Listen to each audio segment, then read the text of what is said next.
aller chercher la croissance avec les dents, oui, mais pas n'importe où. Aller chercher la croissance dans les pays émergents, dès lors que nous ne sommes pas structurellement tournés vers ces pays, dès lors que, bien que nous y soyons préparés, nous n'avons pas défini des modèles culturels, et c'est très important.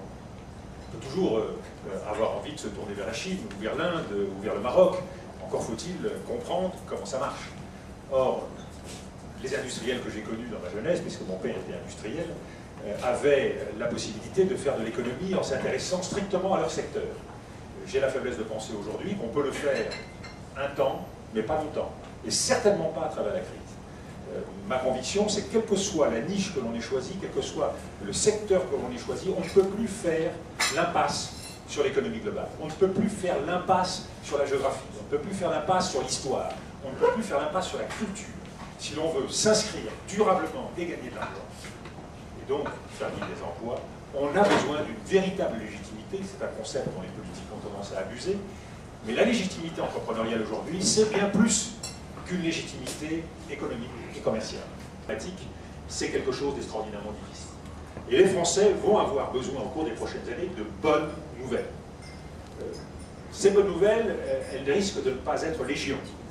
Bonnes nouvelles diplomatiques, quelle capacité à nous sortir du bourbier afghan, quelle capacité à trouver une solution à la crise iranienne ou au processus israélo-palestinien, quelle capacité à être fidèle à des engagements historiques qui sont les nôtres comme en Afrique, quand on voit le déclin et la perte de pied de la France en Afrique, qui est un véritable scandale, à la fois sur le plan du devoir français, mais surtout sur le plan de l'intérêt français, quand on sait les ressources dont dispose l'Afrique, quand on sait ce que va peser dans le monde de demain l'espace et les ressources naturelles, on se dit que c'est véritablement une faute que de ne pas être à l'avant-garde de ce continent africain.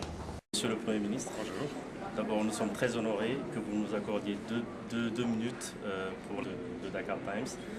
On aimerait donc, étant donné que vous êtes une force incontournable et qui s'affirme de plus en plus sur le paysage politique français, quelles sont les échéances futures par rapport déjà au club Villepin, qui est en train de prendre de l'ampleur, et mais aussi par rapport aux sympathisants, ceux qui sont en attente de savoir où est-ce que vous vous situez par rapport à ça? Pour moi, les grandes échéances, c'est ici et maintenant. On peut toujours se battre avec des perspectives électorales, politiques, mais le véritable enjeu, c'est pour les Français aujourd'hui. Aujourd'hui, dans un contexte économique et social difficile, puisque nous le savons, l'année 2010 sera une année de forte croissance du chômage. Et devant les difficultés, il faut apporter des réponses aux préoccupations de nos concitoyens. Et ce que je veux, c'est avec le club qui est le mien, avec tous ceux qui souhaitent se situer dans une logique au-dessus des partis, au-dessus des clivages partisans, et bien apporter des propositions, offrir une alternative à la politique qui est menée. Ma conviction, c'est que nous aurions intérêt aujourd'hui, nous Français, à nous concentrer sur des objectifs, des priorités simples. La compétitivité de l'économie française, la force d'innovation et de recherche. Premier enjeu. Deuxième enjeu, l'emploi, parce qu'il faut apporter une réponse d'urgence et pas seulement un traitement social du chômage. Et troisième objectif, c'est la situation de nos déficits et de l'endettement français qui rend plus difficile la sortie de crise. Donc sur l'ensemble de ces enjeux, ce que nous souhaitons, c'est participer au débat, apporter des propositions et le faire bien sûr dans la fidélité à ce que nous sommes et ce que je suis, gaulliste, républicain, social, soucieux de l'indépendance et du rayonnement de la France. D'accord. Donc maintenant, pour faire le lien par rapport, parce que vous êtes né en Afrique, on le rappelle, à Rabat, au Maroc. Donc quelle est votre lecture par rapport à la politique africaine française? Parce qu'il y a pas mal de pays émergents, dont la Chine, l'Inde et même le Brésil, qui sont en train d'investir en fait les pays africains, d'investir beaucoup dans les pays africains. Alors qu'on nous avait promis une rupture il y a quelque temps. Quelle est votre lecture par rapport à cela, en tant que grand diplomate et quelqu'un qui a une vision sur cela? Moi, je suis inquiet de voir les liens entre l'Europe, la France et l'Afrique se distendre. Et je suis inquiet de voir la multiplication d'autres intérêts croître et se développer en Afrique. Bien sûr, l'Afrique a vocation à valoriser tous les partenaires.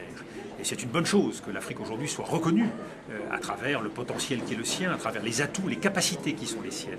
Mais la France, à mon sens, doit être au premier plan. C'est son devoir historique, son devoir géographique, mais c'est aussi son intérêt. Et je trouve que nous ne nous valorisons pas suffisamment les perspectives et l'enjeu que représente l'Afrique. L'Afrique du Nord, l'Afrique noire. Je suis né, vous l'avez rappelé, au Maroc. J'ai beaucoup travaillé en Afrique noire comme diplomate.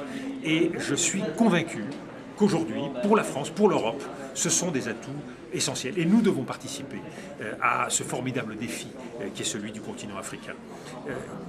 Défi du développement économique, défi de la stabilité et de la paix, défi également de la place de l'Afrique dans le monde.